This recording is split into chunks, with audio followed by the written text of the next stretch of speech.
కులాన్ని గురించి పాటుపడుతున్న వ్యక్తికి ఒక కులాన్ని అంటగట్టడం ఎంతవరకు కరెక్ట్? అసలు కులానికో మతానికో అలా అలా ఆ పిచ్చి ఉన్న వ్యక్తి అతను.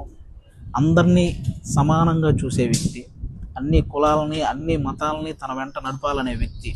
ఆయన సనాతన ధర్మం అనేది హిందూ ధర్మాన్ని ప్రేమిస్తున్నట్టు, ఇతర ధర్మాలని గౌరవిస్తున్నట్టు, అంతేగాని ఓన్లీ హిందువుల్ని వెనకేసుకొస్తున్నట్టు కాదు. ఆయన చుట్టూ ఎంతమంది క్రైస్తవ మతానికి చెందిన వాళ్ళు, ఎంతమంది ముస్లిం మతానికి చెందిన వాళ్ళు ఉంటారో నాకు తెలుసు.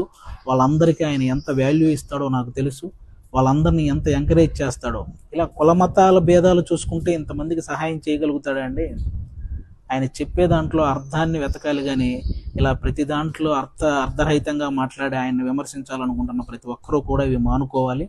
ఎందుకంటే మీ ఇష్యూ హైలైట్ అవ్వడానికి, లేకపోతే మీరు హైలైట్ అవ్వడానికి పవన్ కళ్యాణ్ గారిని సాఫ్ట్ టార్గెట్ చేస్తున్న ప్రతి ఒక్కరికి ఒకటే చెప్పదలుచుకున్నాను, ఇలాంటివి చేస్తే కనీసం మీ ఇంట్లో వాళ్ళు కూడా మిమ్మల్ని అసహించుకుంటారు.